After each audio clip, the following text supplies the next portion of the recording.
Adopte le projet de loi portant règlement du budget de 2024.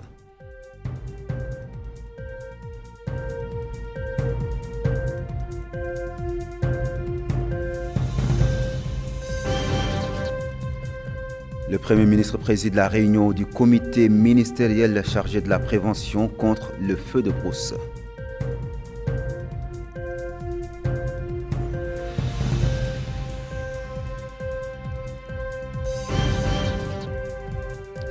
Ouverture de la première session parlementaire ordinaire pour l'année 2025-2026.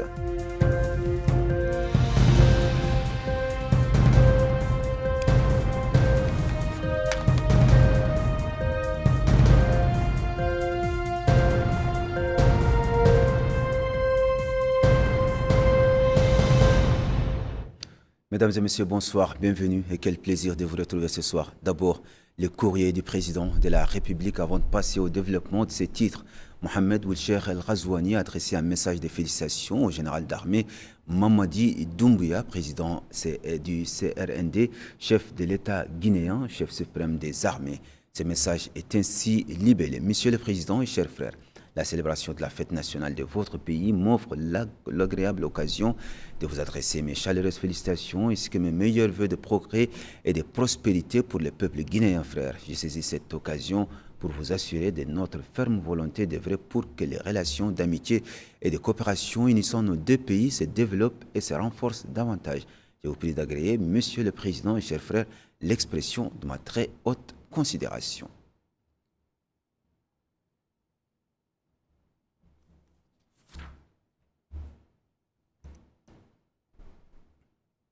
Je vous le disais dans le titre, le Conseil des ministres s'est réuni ce mercredi sous la présidence de son Excellence, M. Mohamed Ould-Cheikh El Ghazouani, président de la République. Le Conseil a examiné et approuvé les deux projets de loi suivants. Projet de loi autorisant la ratification de l'accord de financement signé le 27 juillet 2025 entre la République islamique de Mauritanie et l'Association internationale de développement destiné au financement du projet d'intervention régionale pour l'apprentissage et la collaboration dans l'éducation au Sahel. Le présent projet de loi a pour objectif de renforcer la capacité de gestion des systèmes éducatifs et d'élargir l'accès des jeunes vulnérables aux opportunités éducatives. Le présent financement de l'IDA porte sur un montant de 33 100 000 de 3 tirages spéciaux, soit 44 millions de dollars ou équivalent de 1 million, ou plutôt 1 milliard 800 millions MRU remboursables sur une période de 30 ans, dont un différé de 5 ans avec un taux d'intérêt de 1,25% par an et sur le solde du crédit décaissé et une commission de services de 0,75 l'an sur le solde décaissé du crédit. Projet de loi portant règlement du budget de 2024 conformément à l'article 44 de la loi organique numéro 2018-039 du 9 octobre 2018, abrogeant et remplaçant la loi numéro 78-011 du 19 janvier 1978 relative aux lois des finances de la loi des règlements arrêtés le résultat de la comptabilité budgétaire et de la comptabilité générale de l'exercice concerné, tout en apportant, le cas échéant, les ajustements de crédits nécessaires. Elle est établie après consultation de la Cour des comptes, notamment sur la qualité et la sincérité des comptes ainsi que sur la conformité de l'exécution budgétaire par rapport à la loi des finances votée. Le Conseil a également examiné et adopté les deux projets de décret suivants. Projet de décret portant nomination du président et des membres du conseil d'administration de l'Académie navale. Projet de décret portant nomination du président et des membres du conseil d'administration de la Société nationale d'aménagement des terrains, de promotion et de gestion immobilière dénommée El Mauritania Lil Agharat. À l'entame de la réunion, son Excellence Monsieur le Président de la République a félicité les ministres entrants au gouvernement pour la confiance accordée et les a exhortés à développer un esprit d'équipe avec l'ensemble de l'équipe gouvernementale en vue de renforcer la performance de l'action gouvernementale et d'accroître son efficacité. Il a ensuite félicité ceux en qui la confiance a été renouvelée, les incitant à redoubler d'efforts pour assurer une mise en œuvre efficiente et rapide des différents axes du programme gouvernemental.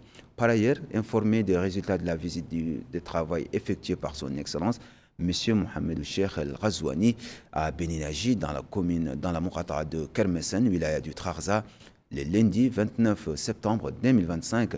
Le Conseil des ministres adresse ses remerciements et ses vives félicitations aux populations de cette wilaya en général et celle de Beninaji en particulier pour la grande mobilisation et la chaleur de l'accueil réservé à son Excellence, Monsieur le Président de la République, et à la délégation qui l'a accompagné au cours de cette importante visite durant laquelle il a procédé à l'inauguration d'une station de traitement de la turbidité de l'eau à Beninaji et à la pose de la première pierre des travaux d'extension des capacités de traitement et de pompage des infrastructures d'Aftout Sahili. Le ministre de la Formation professionnelle, de l'Artisanat et des Métiers a présenté une communication relative à l'ouverture de l'année de formation 2025-2026 et à la restructuration du cadre institutionnel de la formation professionnelle et de l'artisanat. Cette communication présente la situation actuelle des secteurs de la formation professionnelle et de l'artisanat, les mesures préparatoires de la rentrée scolaire 2025-2026, les mesures de restructuration du cadre institutionnel de la formation professionnelle et de l'artisanat et les ressources à mobiliser. En ce qui concerne l'amélioration à l'accès à la formation professionnelle, les efforts dans ce domaine porteront notamment sur la poursuite de l'exploitation rationnelle et de la capacité d'accueil des écoles pour amener l'offre de formation au cours de l'année scolaire 2025-2026 à 23 223 places, dont 15 561 de formations diplômantes et 7 662 de formations qualifiantes, soit une augmentation de l'ordre de 15%. Dans le domaine de l'amélioration de la qualité de la formation, il s'agit de la réforme du Centre supérieur d'enseignement technique pour élargir sa mission à la formation initiale des inspecteurs de la formation professionnelle à la formation continue du personnel d'encadrement du système ainsi que pour y intégrer la préparation aux licences et masters permettant de disposer d'un vivier de recrutement des formateurs. Concernant la situation actuelle du secteur de l'artisanat, les instances dirigeantes de ces organisations professionnelles ont été renouvelées. Un village artisanal a été construit à Nouakchott. Des journées nationales de l'artisanat ont été instituées et les artisans ont été régulièrement soutenus pour participer aux expositions nationales et internationales. Le ministre des Affaires étrangères, de la coopération africaine et des Mauritaniens de l'extérieur a présenté une communication relative à la situation internationale. Le ministre de l'Intérieur, de la promotion, de la décentralisation et du développement local a présenté une communication relative à la situation intérieure. La ministre de l'Éducation et de la réforme du système d'enseignement a présenté une communication conjointe relative à la rentrée scolaire 2025-2026 au niveau des secteurs de l'action sociale, de l'enfance et de la famille, des affaires islamiques, de l'enseignement originel et de l'éducation et de la réforme du système d'enseignement. Cette communication met en lumière les mesures prises pour la réussite de la prochaine année scolaire, permettant de consolider les acquis et d'assurer les conditions nécessaires pour l'atteinte des objectifs fixés et accueillir tous les élèves des 4 premières années de l'école primaire exclusivement dans les écoles publiques. Il fournit également des données générales sur le nombre d'élèves inscrits l'année écoulée, mais en évidence les réalisations les plus significatives, identifie les obstacles et décrit les perspectives pour l'année académique 2025-2026. Le ministre de la Santé a présenté une communication sur la situation de 2 épidémies, la diphtérie et la fièvre de la vallée du Rift, ainsi que sur les mesures prises par le gouvernement pour assurer une riposte coordonnée et efficace contre ces épidémies. Enfin, le Conseil a pris des mesures individuelles suivantes. Premier ministère, Agence pour la promotion des investissements en Mauritanie. Directeur général, Tah Ahmed Mouloud, précédemment conseiller à la présidence de la République. Ministère des Finances, secrétariat général. Secrétaire général, Diallo Mamadou Abdoulaye, précédemment directeur des cabinets au ministère délégué auprès du ministre de l'économie et des finances chargé du budget, ministère des domaines du patrimoine de l'État et de la réforme foncière, cabinet du ministre, conseiller chargé des domaines El Bouraïs, précédemment conseiller au ministère de la Culture, des Arts, de la Communication et des Relations avec le Parlement.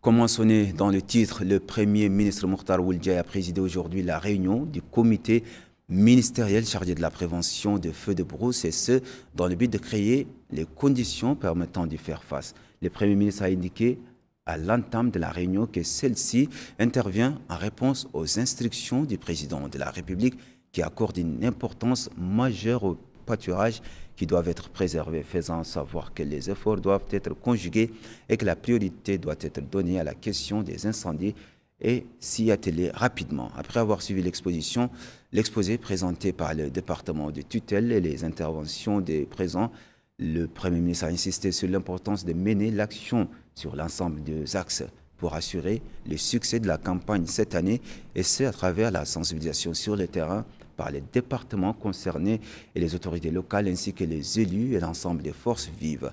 Il a aussi insisté sur la mise à contribution des médias publics et des réseaux sociaux à la sanction ferme à l'encontre des auteurs de feux de brousse et la fourniture de moyens logistiques et matériels nécessaires.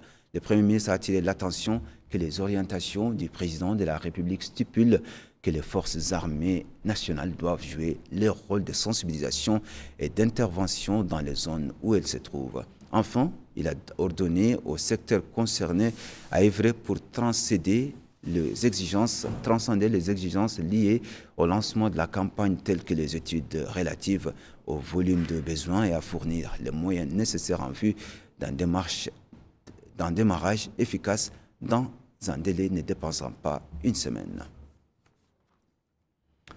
La rentrée parlementaire a repris ce mercredi soir avec l'ouverture de la première session ordinaire de l'année 2025-2026 sous la présidence du président de la Chambre, Mohamed Bambo Meguet, et en présence d'un parterre du gouvernement.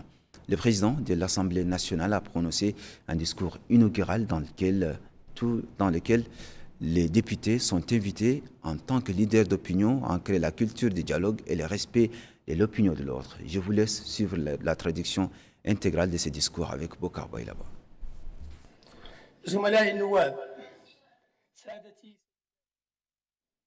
Au nom d'Allah, le tout miséricordieux, le très miséricordieux, que la paix et les bénédictions d'Allah soient sur son noble prophète. Mesdames et messieurs les ministres, chers collègues, mesdames et messieurs, nous voici revenus aujourd'hui conformément aux dispositions de la Constitution pour poursuivre l'accomplissement de la responsabilité que nous portons en tant que représentants de la libre volonté des électeurs, qui nous ont confié la représentation du peuple souverain dans l'exercice de deux missions importantes, à savoir l'élaboration des lois et le contrôle de l'action gouvernementale. L'ordre du jour de cette session sera sans aucun doute riche et diversifié, compte tenu de l'importance particulière que revêt la première session ordinaire de chaque année parlementaire. Contrairement aux autres sessions parlementaires ordinaires ou extraordinaires, la première session ordinaire connaît l'examen du projet de loi de finances, qui traduit concrètement la politique gouvernementale pour un exercice budgétaire donné. Elle offre ainsi aux députés l'occasion de renforcer leurs échanges avec l'exécutif en discutant et en évaluant la mise en œuvre des politiques des différents départements ministériels au cours de l'année en cours et en examinant les plans d'action de ces ministères pour l'année à venir. Cela leur permettra également d'évaluer dans quelle mesure ces politiques répondent aux défis et enjeux découlant du contexte national et de vérifier leurs réponses aux préoccupations des citoyens avec lesquels ils ont pu échanger au cours des vacances parlementaires qui viennent de s'achever au sujet de leurs avis et leurs aspirations. Chers collègues députés, je n'ai pas besoin de vous rappeler que cette mission sublime exige de notre part un effort constant et sincère pour répondre aux attentes des citoyens. Nous devons être conscients de la responsabilité qui nous incombe, ô combien sensible, saisir l'ampleur de la confiance que nous accordent les citoyens et remplir notre rôle d'autorité de contrôle responsable et de force de proposition constructive. Les principales exigences pour y parvenir sont la présence assidue aux réunions des commissions et aux séances plénières, le respect des textes et des procédures et l'esprit d'engagement et de collaboration qu'exige la nature de la vie parlementaire, quelles que soient les positions et les origines politiques qui doivent rester unies sous l'égide de la nation et à son service. En tant que leader d'opinion, nous sommes appelés à instaurer une culture du dialogue et du respect des opinions divergentes au sein de notre classe politique. Nous sommes appelés à distinguer la différence et la diversité, source de notre richesse politique et culturelle, et le désaccord et le conflit, source de division et de fragmentation. Nous sommes appelés à toujours œuvrer pour préserver notre unité nationale, en élevant notre vocabulaire politique, en évitant les discours de haine, en privilégiant les intérêts supérieurs de la nation à toutes les autres considérations et en transcendant les appartenances sectaires étroites incompatibles avec le concept de citoyenneté, tels que le tribalisme, le régionalisme, le clanisme et l'ethnicité. Nous sommes également appelés, d'autre part, à continuer de jouer un rôle actif dans le domaine diplomatique, afin de contribuer à préserver l'image rayonnante de notre pays, à protéger ses intérêts, à renforcer sa coopération avec les pays frères et amis et à servir des causes humanitaires justes, au premier rang desquelles figure la cause centrale de la nation, la cause palestinienne, que l'entité sioniste barbare s'efforce plus que jamais d'éliminer par le massacre systématique, la famine et le déplacement d'un peuple attaché à sa terre, remplacé par des colons étrangers au mépris du droit international. Tout cela se déroule dans un silence et une impuissance internationale, pour le moins suspect et répréhensible. Chers collègues députés, en vous assurant de ma confiance dans vos capacités à accomplir vos fonctions et en priant Allah pour votre plein succès, je déclare ouverte la première session ordinaire de l'année parlementaire 2025-2026, conformément à l'article 52 nouveau de la Constitution et à l'article 55 du règlement intérieur de l'Assemblée nationale. Que la paix, la miséricorde et les bénédictions d'Allah soient sur vous.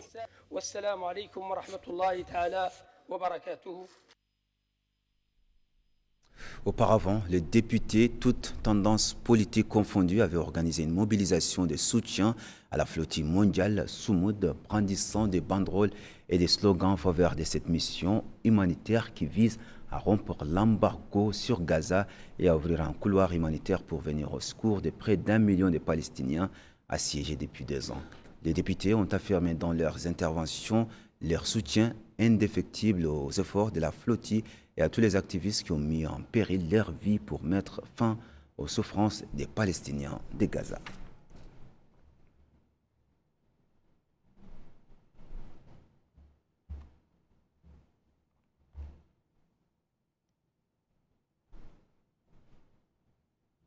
L'actualité sur le plan académique était marquée ce jour par le démarrage du concours d'entrée dans les écoles professionnelles et techniques pour l'année scolaire 2025-2026 qui a débuté aujourd'hui sur l'ensemble du territoire national. L'occasion pour le ministre de la fonction professionnelle, de l'artisanat et des métiers, Mohamed Melaini Wouleyi, de se rendre à l'école technique et professionnelle industrielle de Nouakchott pour s'enquérir des questions, ou plutôt des conditions du déroulement des épreuves. Récit d'Alifal.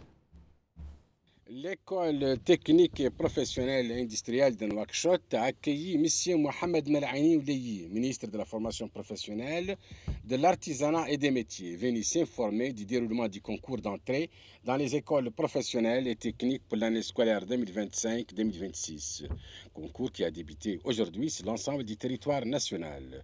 Dans une déclaration faite au cours de cette visite, le ministre a affirmé que ce concours se déroule dans de bonnes conditions, ajoutant que cette visite s'inscrit dans le cadre de la préparation de la rentrée scolaire 2025-2026. Le ministre a indiqué que l'accès aux écoles de formation se fait à travers 3 niveaux.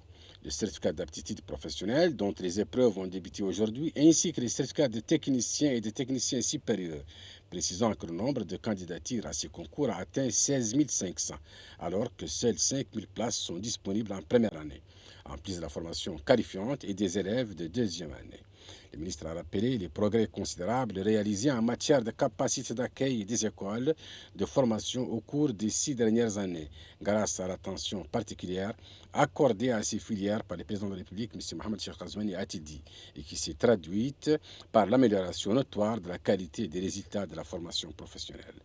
Le nombre total des places disponibles au cours de l'année scolaire 2025-2026 dépasse 23 000, soit une augmentation de 15% par rapport à l'année dernière.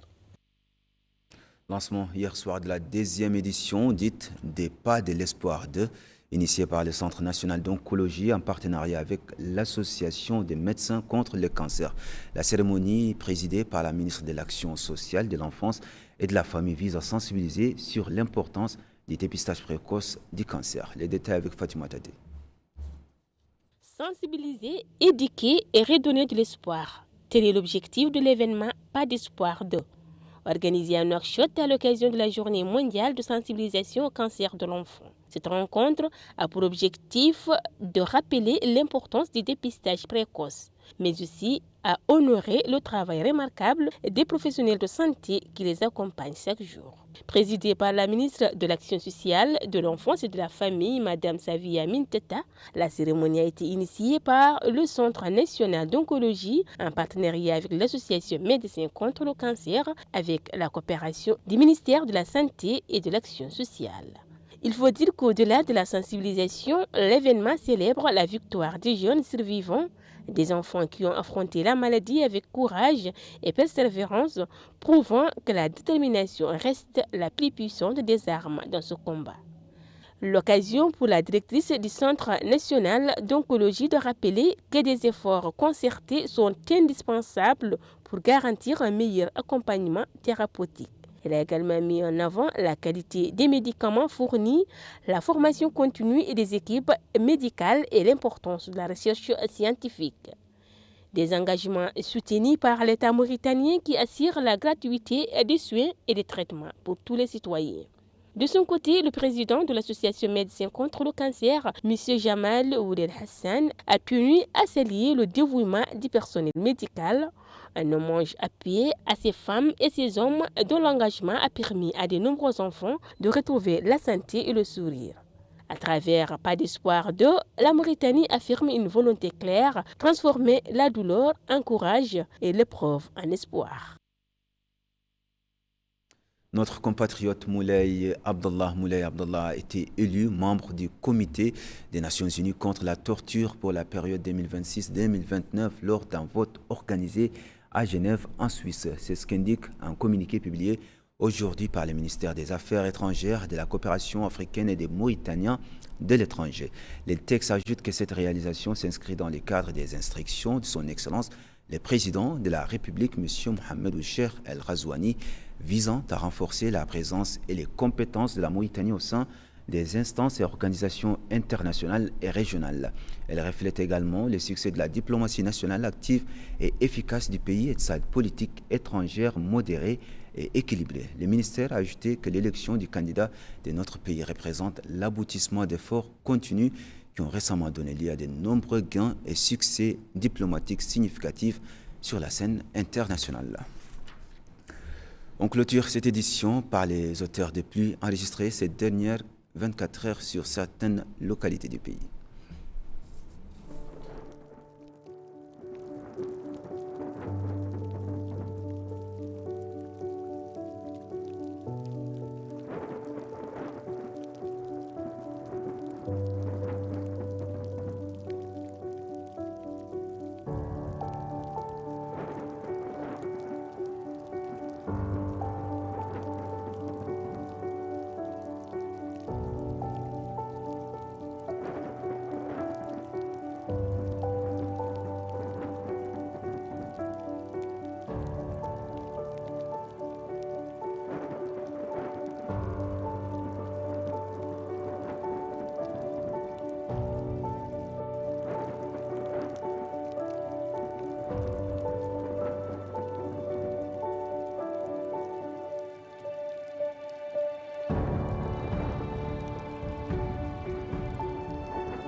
Et c'est la fin de cette édition. Merci à vous de l'avoir suivi. Avant de se quitter, les principaux titres.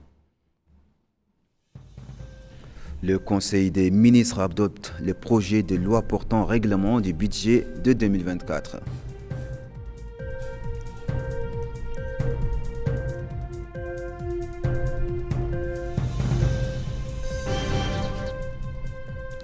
Le Premier ministre préside la réunion du comité ministériel chargé de la prévention contre le feu de brousse.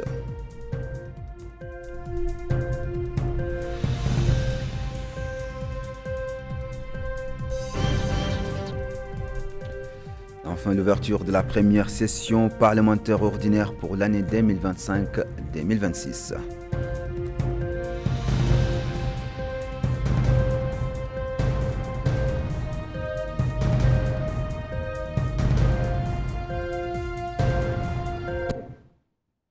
Mesdames, Mesdemoiselles, Messieurs, merci de nous avoir suivis, merci de votre fidélité et passez une excellente fin de soirée. À la prochaine.